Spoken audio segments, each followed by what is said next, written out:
저는 아버지 하나님 감사합니다. 아버지 하나님의 은혜 안에서 우리의 모습을 확인하고 고백하게 하시니 감사합니다.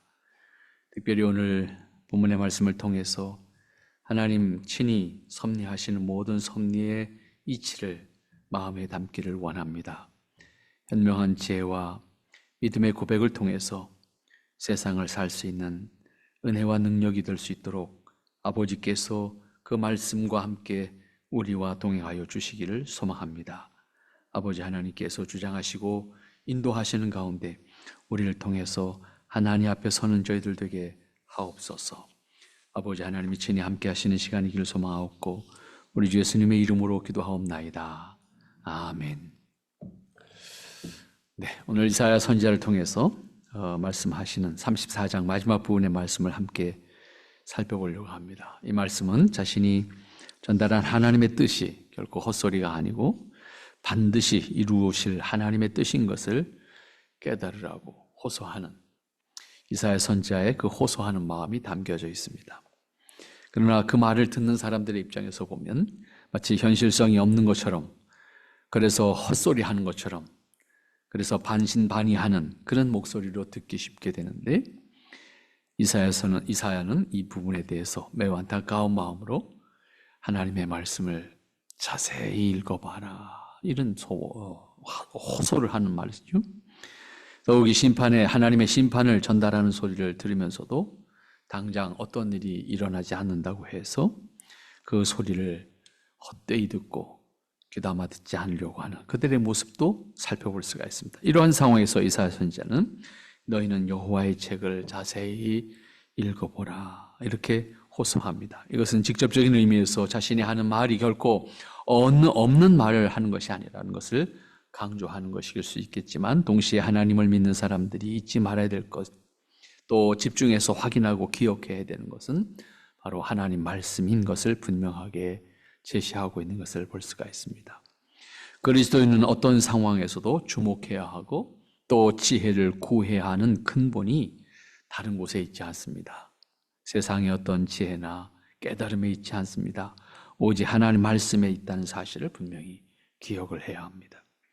그리스도인은 하나님의 말씀에 귀를 기울이고 그 말씀을 떠나지 않고 그 말씀의 지혜를 따라서 믿음으로 순종하는 삶이 하나님의 뜻을 내 안에 이루는 것이고, 동시에 하나님께서 창조하신 세계를 섭리하는데 내가 감격하는, 그 감격에 동참할 수 있는 사람이 되는 거죠. 그것이 우리에게 주신 기쁨이라고요. 그러니까 사람이 하나님 형상으로 지음을 받고 하나님께서 만물을 창조하시면서 그 되어져 가는 것을 기뻐하셨던 것처럼 사람에게 그 같은 기쁨을 누리게 하셨단 말이죠. 그러므로 사람은 그냥 아무 생각 없이 살면 동물과 같아져요. 하나님이 기뻐하셨던 그 기쁨을 우리가 우리의 삶의 관계, 사물과의 관계든 사람과의 관계든 그 관계 속에서 그 이치를 깨우칠 때 감격하는 거예요. 하나님의 뜻, 영원하신 뜻 안에서 이루어지는 것이 기뻐하셨던 것처럼 우리는 그 사실을 믿음으로 그것을 확인하는 거죠. 우리의 삶의 관계 속에서 확인하고 일 속에서 확인하고 사물과의 관계 속에서도 확인을 하는 거죠. 그래서 한 가지 한 가지 이치를 깨우쳐 가면 그것에 담겨져 있는 그 감격스러운 하나님의 지혜와 그리고 그것을 통해서 드러내시고자 했던 뜻까지도 우리가 확인할 수 있다고 하면 정말 감격스러운 거죠. 따라서 선지자들이 한결같이 말하는 것이 하나님의 말씀에 귀를 기울이라, 단순히 어떤 범죄와 또 하나님의 책망과 관련해서만이 아닙니다.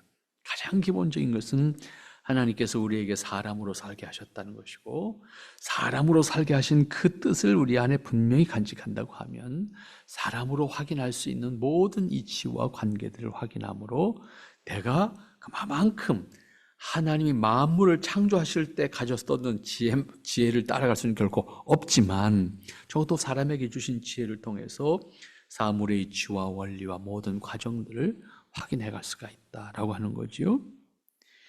인간의 문제가 그런 의미에서 어디에 있는지 그 원인을 찾는 것도 하나님의 말씀 안에서, 인간이 그럼 왜 그렇게 됐는지 그것도 하나님 말씀 안에서 찾아서 인간이 수종되어져야 될 부분에 대한 우리가 수종되어져야 되는 것인데, 그것을 살아가는 과정 속에서도 근본을 알아야 되고 그 다음에 내가 무엇을 하나님 앞에 돌이켜야 될 것인가 또 깨닫게 되는 거죠. 그러한 것들을 깨우쳐가는 과정을 통해서 우리가 하나님 앞에 설 수 있는 사람, 또 하나님의 형상으로 지음받은 사람으로서 세상에서 사람됨에 대한 감격, 하나님의 사람으로 살아가는 것에 대한 감격을 누릴 수가 있게 된다고 하는 것입니다. 그리고 그렇게 깨우쳤을 때 그 말씀에 응답함으로써 하나님 앞에 나아가는 것. 그러니까 각자가 허락되어진 삶의 환경 속에서 하나님 앞에 깨우쳐서 응답해 나가는 모습으로 내 삶을 만들어가고 내가 감당해야 될 역할들을 감당할 때 그 감당하는 것 하나하나도 우리에게 주어지는 감사와 감격이 주어지는 거죠. 결국 모든 문제는 하나님의 말씀을 듣지 않는 데 있다라고 하는 것이고, 또 하나는 하나님의 말씀을 모르는 데 있다 하는 것이고, 더 나아가서는 하나님의 말씀을 믿지 않는다는 데 있는 거예요. 이것은 하나님을 모르는 사람들은 하나님 말씀도 모르는 사람들이기 때문에 깝깝한 사람이 되는 것이고, 하나님을 믿는다고 하나님을 안다고 하는 사람들임에도 불구하고 하나님 말씀을 모르면 똑같은 문제입니다. 믿는 것과 믿지 않는 것과의 차이는 있지만 모르는 것으로 말미암아 우리에게 내가 모르는 것만큼 답답한 사람이 되는 거예요. 여기 오봉산에 가다 보면 그 젊었을 때, 어렸을 때 공부할 수 있는 기회를 잃어버린 분들을 위해서 그 중고등학교 과정 공부하는 나이 많이 드신 분들에게 그 기회를 준다라고 하는 거. 뭡니까? 현수막 붙어 있는 게 있어요. 속성 과정으로 2년 만에 중고등학교 졸업 뭐 이런 거 이제 써 있는 게 있어요. 연세가 드셔서 80줄에 들어가셔서 한글 공부하시는 분들 가끔 있어요. 그분들이 한결같이 하는 말이 뭐예요?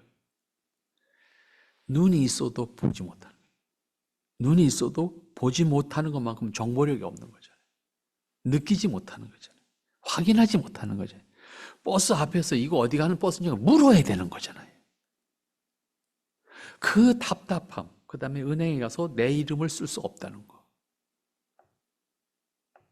그것에 대한 호소를 하면서 80이 넘어서 은행에 가서 서명을 내 이름을 내 손으로 쓸 수 있다는 것에 대한 감격을 그분들이 말하는 것을 보면 그분들의 심정을 우리가 몇 %나 이해할 수 있을 것 같아요. 그러나 그분들은 그 감격이 보통 감격이 아니잖아요. 하나님의 말씀을 아는 것도 다르지 않아요. 아는 것만큼 보인다 그러는 것처럼 우리가 하나님의 말씀을 알고 그 말씀의 이치 속에 우리의 삶이 있다는 것을 발견할 때 느껴지는 그 느낌은 몰랐을 때 느끼는 것하고는 전혀 다른 거지요. 우리가 다양한 취미들도 있잖아요. 그런데 그 다양한 취미들도 보면 그 자신들이 관심을 가진 부분에 대해서 아는 것만큼 감격하잖아요. 다른 사람이 볼 땐 뭘 그거 감격해 이렇게 말하지만 거기에 관심을 가진 사람은 거기에 감격하잖아요. 여러분, 여기 서초라는 데를 가면 물백화점이라는 게 있습니다. 세상에 파는 물이 다 있어. 어? 우리나라에서 나오는 물만이 아니라 온 세상에서 파는 물이 다 있다니까? 그 많은 물 가운데서 물을 골라 먹는 사람들의 입은 어떤 입일까? 제가 한참 고민을 해봤어요. 근데 우리는 그 물이나 그 물이나 똑같아. 구별이 안 돼. 근데 그거를 골라서 먹는 사람들은 구별이 된대. 그 입은 특별한 입인지는 내가 모르긴 하겠지만 입이라는 게 간사합니다. 이게 훈련되면요 그렇게 됩니다. 똑같은 물이 아닌 거예요. 다 다른 거예요. 근데 다름을 아는 사람은 다름을 느낄 수 있는 거예요. 모르면 못 느끼는 거예요. 우리가 똑같은 물이지만 똑같은 물이 아닌 것을 그 사람들은 누려요. 우리가 그렇게까지 하자는 얘기가 아니에요. 지금 이야기하는 것이 그렇게 구별할 수 있는 사람은 그 구별됨을 누릴 수 있는 사람이 되는데 그걸 하지 않는 사람은 못 느낀다고 말이에요. 오늘 우리가 하나님의 사람으로 세상을 살 때 하나님의 사람으로 감격할 수 있기 위해서는 하나님의 말씀에 담겨져 있는 하나님의 깊은 마음을 헤아릴 수 있어야 되고 그것을 통해서 우리에게 무엇을 주시고자 했는지를 확인할 수 있을 때 그걸 통해서 감격할 수 있는 사람이 된다고 말해요.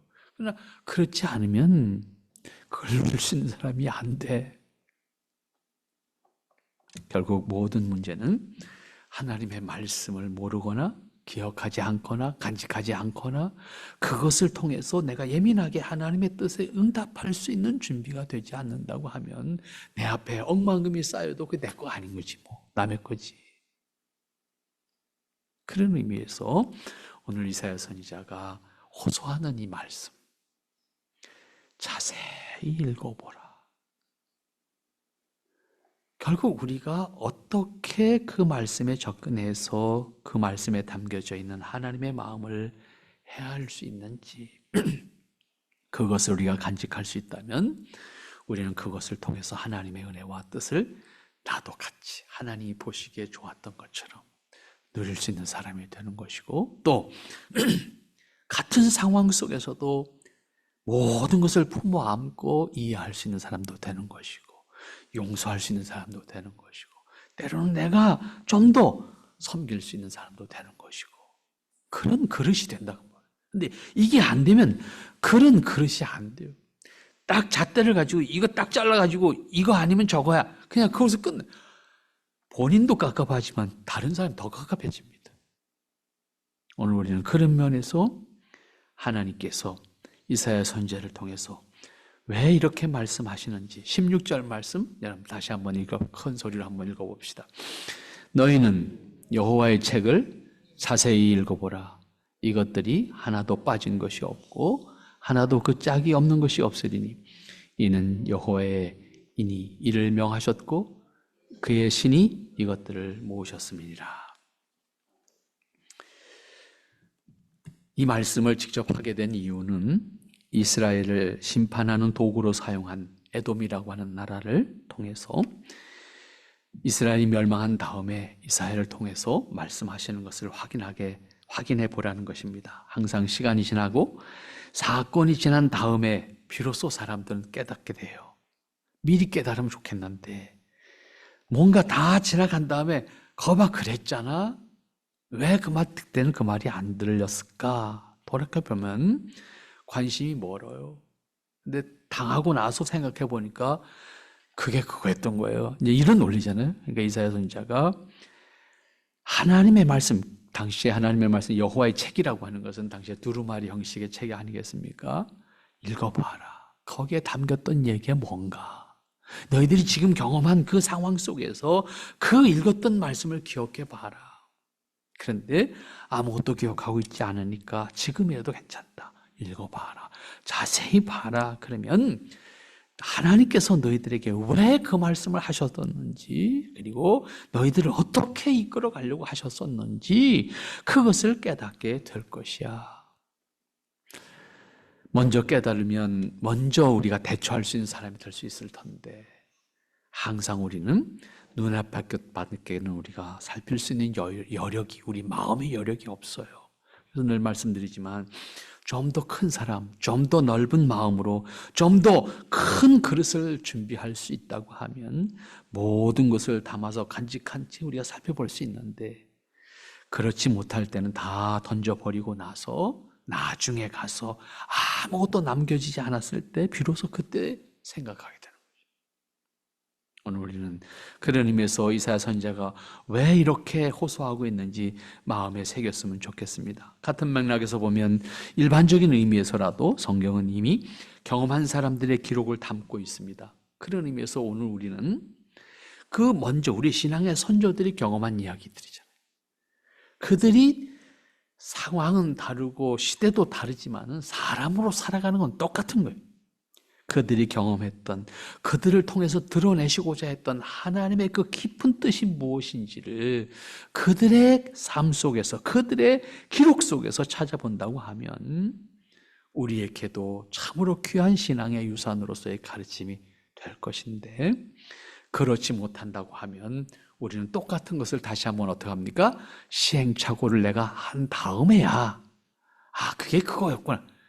이렇게 하면 우리 얼마나 손해냐. 시간적인 손해고, 경제적인 손해고, 마음도 아프고, 고통도 당하고. 그리고 나서야 깨닫는다고 하면 얼마나 어리석은 일이냐, 그 말이에요. 하나님을 믿고 성경이 하나님의 말씀인 것을 믿는 사람들이라고 하면 더욱이 이미 기록해서 주신 하나님의 말씀을 통해서 믿음의 지혜를 얻고, 생활의 지혜도 얻고, 관계의 지혜도 얻고, 그 이치 속에서 하나님이 섭리하시고자 하는 이 세상의 이치들을 확인하고, 자연 환경에 대한 것까지도 우리에게 주신, 하나님께서 우리에게 주신 이유와 그것을 관리해야 될 책임이 어디까지 있는지도 확인하고, 그래서 우리가 살아간다고 하면 우리가 사는 환경이 얼마나 더 나은 환경이 될까? 제가 주말이면 아직도 제 숙제가 늘 많아요. 저쪽 방에 신문이 잔뜩 쌓여 있잖아요. 못 봐서 못 버리고 있습니다. 어쨌든 봐야 한번 되는데 이걸 내가 훑어보지 못한 게 쌓여 있는 거예요. 신문 보는 것도 전에 숙제입니다. 근데 그걸 다 읽을 수는 없잖아요. 제목만 보는 거야. 근데 그것도 안 돼. 근데 꼭 제가 챙겨보는 것이 주말판입니다. 주말판에 특별히 지금 이 쏟아져 나오는 책 정보를 우리가 다 알 수가 없잖아요. 네, 어쨌든 기자들이든 뭐 돈을 주고 했던 간에 어떤 거기 걸러서 나오는 신간 서적들에 대한 정보를 쭉 왔습니다. 어제도 조금 숙제를 하면서 뒤다 보는데 환경 보호하는 데 있어서 이 거짓된 정보, 뭐 이런 이야기도 있죠. 이제 나오. 그 얘기에 대한 그 글을 책으로 나온 게 있는데 이걸 살까 말까. 신문과 숙제도 못했는데 이걸 사면 이건 또 언제 볼까. 그래서 결국은 안 사는 걸로 이제 정리를 했어요. 거기 써진 내용만 머릿속에 집어넣었어요. 이게 뭔가. 뭐 플라스틱을 재활용하고 뭐를 재활용하고 온갖 난리를 쳐야 5% 재활용된대요. 전 세계에서 생산된 5%. 이걸 믿고 생산을 줄이지 않으면 망한다는 거지, 지구가. 이런 논리인 거야. 맞는 얘기죠. 그러니까 결국 뭐냐? 소비를 줄여야지. 재활용한다고 믿어가지고 한다면 지구가 망한다는 거예요. 100% 동감했어요. 그래, 맞다. 이건 맞다. 그런데 결국은 재활용이라고 하는 것을 믿기로 해서 생산을 높이고 우리가 소비를 수없이 절제 없이 활용한다고 하면 결국 지구는 쓰레기통이 되는 거다. 이런 논리였어요. 그래서 그 책을 살까 말까 하다 결국 안 사는 걸로, 그걸로 내가 만족하는 걸로 끝냈어요. 꼭 기회가 되면 내가 다시 사서 보지, 그렇게 생각했는데 결국은 사람의 욕심이 소비를 증가시키는 것이고, 그 소비는 결국 쓰레기를 탄생시키는 것이고, 그 쓰레기는 결국 우리가 사는 환경을 망가뜨리는 것이고, 이게 되는 거거든요. 이 원리가요, 창조와 하나님의 섭리 원리에서 다 생각해 보면 다 확인할 수 있어요. 정말 귀한 거예요. 그런 원리에서 우리가 어떻게 살 것인가 선택할 수 있는 지혜를 가진다고 하면 하나님께서 우리에게 주신 하나님의 형상으로서의 이 지혜를 통해서 하나님의 뜻을 더 아름답게 드러낼 수 있는 삶과 허락하신 것을 더 아름답게 관리하고 또 그것을 활용할 수 있는 그러한 의식들이 우리에게 있을 텐데, 그리스도인들마저도, 교회마저도 세상에 생산과 소비라는 원리, 경제 논리잖아요. 이것이 자본주의 경제 원리는 생산과 소비가 미덕이잖아요. 그것이 결과적으로 경제를 일으키는 원리라고 보는 거잖아요. 그 한계는 결과적으로 쓰레기예요. 멸망이에요. 이걸 우리가 어떻게 최소화할 것인가? 최소한도 책임은 우리가 생각해야 되는데 책임 생각 안 한단 말이죠. 책임을 생각하면 결국 그 광고를 할 수가 없는 거죠. 소비를 촉진시키는 광고를 할 수 없어요. 그러나 소비 자체를 우리가 억제할 수는, 부정할 수 없잖아요. 그러면 우리가 어떻게 최소한의 책임을 질 수 있을까? 몸부림은 쳐야 되지 않겠습니까? 그런 것에 대한 우리의 책임 생각해 볼 수 있어야 됩니다. 이러한 지혜도 성경을 통해서 우리가 깨달을 수 있는 것이고, 그러한 지혜를 얻어서 우리가 하나님 앞에 우리의 책임을 다하는 삶을 살아야 될 텐데, 이런 것들에 대한 책임의식을 갖지 않고 복이라고 하는 것을 단순히 얻기 위한 수단으로 우리가 하나님을 믿는다고 덤벼대니까 기독교가 세상 사람들이 볼 때 특별히 다른 매력이 없는 거예요. 이사야 선지자를 통해서 말씀하신 것도 오늘 16절에서 강조하는 게 없는데 하나도 빠지거나 부족한 것이 없다. 잘 살펴보라. 다 하나님께서 말씀하신 대로 이루어졌다. 그 사실이 구현된 것을 확인할 수 있는 것인데, 그것을 직접적으로는 에돔 땅을 차지했던 것들이 증명하고 있는 겁니다. 에돔의 상황 속에서 그 하나님의 말씀이 심판 이후에 어떻게 진행되어졌는지를 봐라. 그리고 그들이 점령했던 것들을 어떻게 하나님께서 그들에게 다시 돌렸는지를 한번 확인해 봐라. 실제적인 이야기는 그 얘기였어요. 내용 말씀을 따로 떼어서 생각해 보면 결국 하나님의 말씀 안에 담겨져 있는 하나님의 섭리의 모든 그릇들을 한번 살펴볼 수 있는 시각이 열릴 수 있는 말씀이기도 합니다. 17절 말씀 다 같이 역시 읽어보도록 하겠습니다.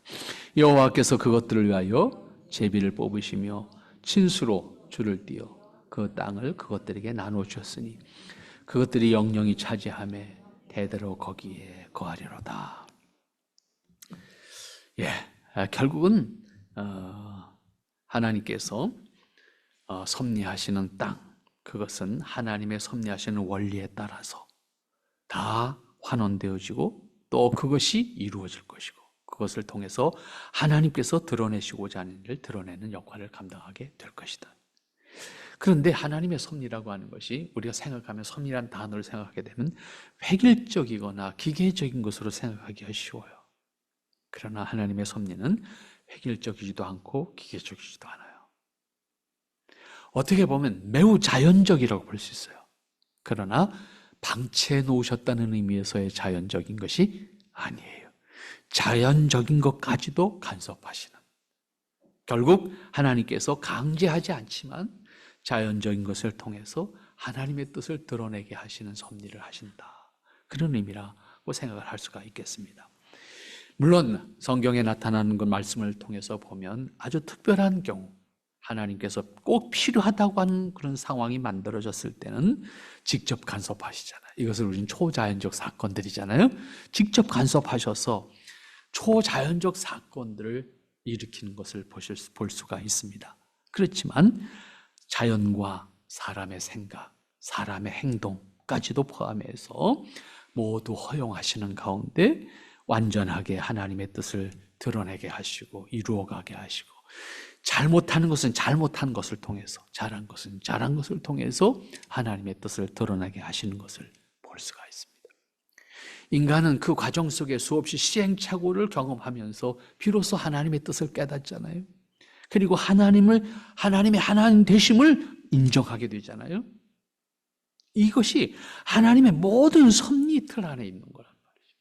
다만 강제하거나 기계적으로 획일적으로 이루어 가시진 않아요. 그래서 우리가 잘못하는 것은 잘못한 대로 허용하셔요.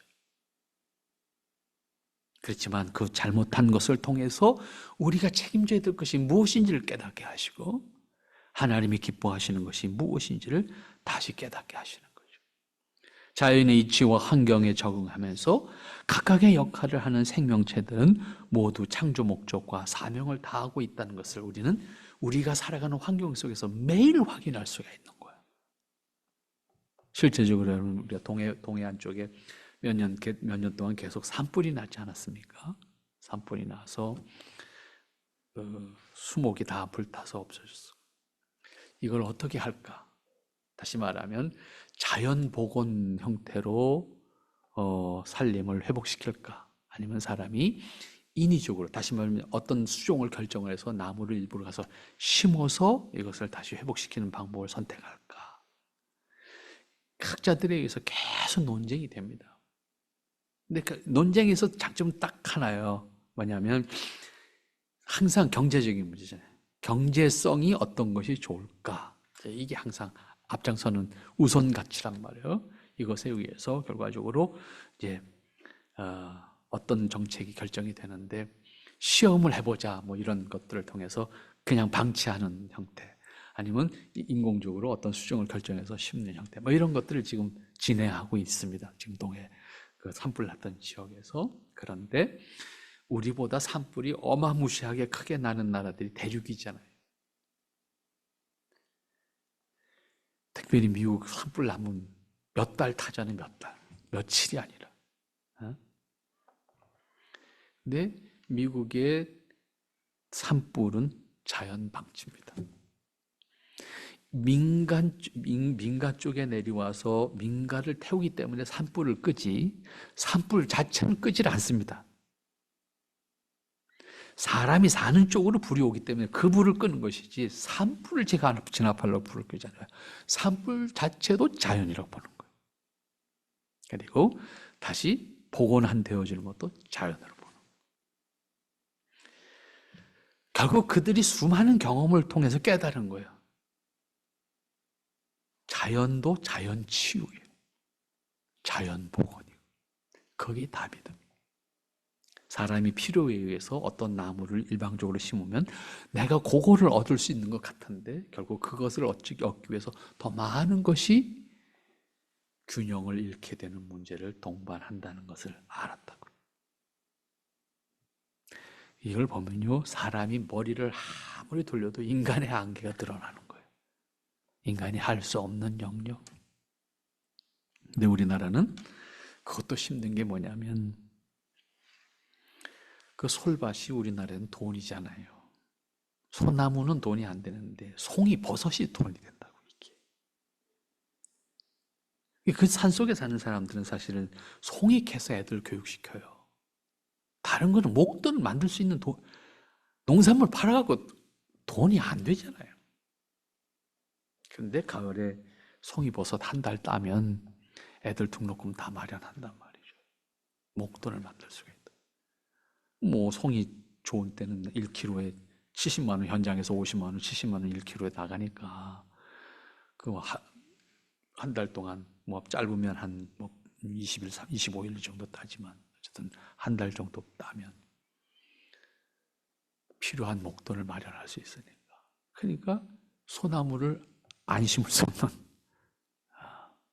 그쪽 지역에 사는 사람들의, 이건 뭐 생명줄과 같은 어떤 것이기 때문에 그런 것들이 사실 또 관계가 있어요. 워낙 땅덩이가 좁은 나라에 인구가 많다 보니까 그런 것까지도 우리는 또 계산을 해야 되는 문제거든요. 그런데 이게 한번 산불이 나면 송이가 다시 나오기까지는 1년, 2년 가서는 안 나옵니다. 적어도 30년 가까이 세월이 지나가야 됩니다. 그러니까 많은 시간이 필요하다. 그러면 결국 지금 복원시켜 놔야 후세들이 먹고 살아. 그 복원되는 과정을 보면 사람이 한다는 건 정말 요만큼도 안 되는 겁니다. 다 자연 발생적으로 이루어지는 것을 볼 수 있죠. 그 이치 속에서 우리는 하나님 앞에 겸허한, 창조주 앞에 겸허해질 수밖에 없는 거예요.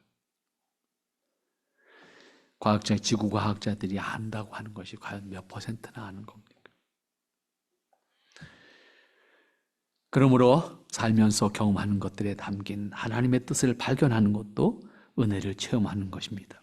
발견하는 것만큼 우리는 놀랍고 감격스러운 거지요. 그런데 그것이 하나님의 말씀을 통해서 감격으로 다가올 때는 정말로 감격스러운 거예요. 네. 단순히 내가 시행착오를 통해서 경험적으로 깨닫는 것, 자연적인 이치에 불과해요. 그런데 그것이 하나님의 창조의 질서였고 원리였고 섭리의 방법이었다라고 생각하게 됐을 때는 무릎을 탁 치는 것이 아니라 정말로 머리를 탁 칠 수 있는 거죠. 그런데 이것을 우리가 깨우치 못함으로 내 스스로 하나님 앞에서 교만하고 내 스스로 하나님 앞에서 자만할 수밖에 없었던, 하나님을 모르는 사람들이 드러내는 모습을 나도 드러낸다고 하면 우리는 믿음으로 산다고 말은 했지만 결국 하나님의 주권을 존중하지 않는 신앙, 하나님의 크신 뜻을 마음에 헤아리지 못함으로 인해서 믿음 생활조차도 이기적인 충족감을 위해서 하는 사람밖에는 안 된다, 그 말. 그런 의미에서 우리는 우리에게 주어진 삶의 현장, 내와 함께하는 사람과의 관계, 그냥 지나치지 말고 모든 것을 살필 수 있는 그런 우리 깨어있는 의식을 가지고, 특별히 성경에 가르치는 가르침의 말씀의 원리에 따라서 사물과 사람과 모든 관계를 헤아릴 수 있다고 하면 조금은 더 여유롭게 하나님의 사람으로 모든 것을 담고 나누고 누릴 수 있는, 그리고 하나님의 뜻을 높일 수 있는, 내 뜻과 내 지혜와 내 방법을 높이는 것이 아니라 하나님이 기뻐하시는 것이 그거였다고 드러낼 수 있는 그런 모습으로 우리 자신들을 만들어갈 수 있지 않겠나. 그것은 개인과 개인의 관계, 또 가족 관계, 이웃 관계 기본입니다. 그러한 의식 속에서 개인의 관계든 가족의 관계든 이웃과의 관계든 생각해 보면 좀 더 너그럽게 모든 것을 받아들이고 이해하고 섬기고 나눌 수 있게 된다라고 하는 거죠. 오늘 본문의 말씀이 직접적으로 설명하는 것은 아니지만 적어도 이사야 선지자가 이 상황을 통해서 우리에게 말씀을 전하고자 하는, 깨닫게 하고자 하는 것은 결국 하나님의 말씀하신 대로 섭리하시는 이치를 바라보라, 그 사실을 깨우치기 위해서 하나님의 말씀을 자세히 읽어봐라, 이 호소하는 말씀을 다시 마음에 새기면서 여러분들에게 주어진 시간, 짧게라도 하나님의 말씀을 마음에 음미하면서 여러분들에게 주어진 관계와 일과 그리고 환경과 사물까지도 살피면서 보면 그것이 참 귀해요. 풀 한 포기도 참으로 귀하고 감격스러운 것이거든요. 그냥 지나칠 수 없는 하나님의 깊은 사랑과 뜻이 담겨져 있잖아요. 그것을 느낄 수 있는, 그것을 누릴 수 있는, 누가 갖다가 만하게 만들어줘야 이게 꽃이구나 그렇게 본다고 하면 얼마나 깝깝합니까? 제가 어제 텔레비전 잠깐 보면서 봄나물만을 해가지고 장사하는 데가 저 산청에 있더라고. 나물 뷔페. 봄나물만 한 50가지가 있대. 근데 그 봄나물 먹으러 하루에 500명이 온대. 근데 어제도 그걸 잠시 보면서 저것도 나물이구나. 별꽃이라는 풀이 있습니다. 별꽃. 별꽃이 나물이더라고. 야, 저걸 나물을 먹었어? 그걸 보면서 참 뭐 먹을 게 없는 건데, 저 산자락이나 밭에 가면 흔해 빠진 게 별꽃이잖아요. 근데 그게 나물이더라고. 그걸 비워다가 담궈서 무쳐놓은 사람들이 맛있대. 저 아직 못 먹어봤습니다. 한번 잡숴보시기 바랍니다. 몰라서 못 누렸잖아요. 흔해 빠진 건데, 귀해서 흔하지 않다 그러면 우리 동네는 없어서 못 먹어봤어. 그렇게 했는데 어디든지 지천이 깔려 있는 건데, 그걸 보면서 그렇구나 라고 다시 한번 깨달아 봤습니다. 여러분, 우리에게 주신 시간, 우리에게 주신 건강, 우리에게 주신 모든 인지 능력을 묵혀두지 마세요. 땅에 들어가면 다 썩습니다. 활용하셔서 하나님의 은혜를 체험하고 나누고 기뻐할 수 있는 도구로 사용하시기 바랍니다. 기도합니다. 거룩하신 아버지 하나님, 감사합니다. 하나님, 얼마나 답답하셨으면 이사야 선지자를 통해서 자세히 읽어보라고 그렇게 하소연하게 말씀하셨습니까? 하나님 말씀 우리 마음에 새기고 간직해서 하나님의 마음 조금이라도 헤아려 가면서 하나님의 깊으신 뜻을 누릴 수 있는 저희들 되게 하여 주시옵소서. 하나님의 은혜를 높이 드러낼 수 있는 도구로 살 수 있도록 축복해 주시옵소서. 예수님의 이름으로 기도하옵나이다. 아멘.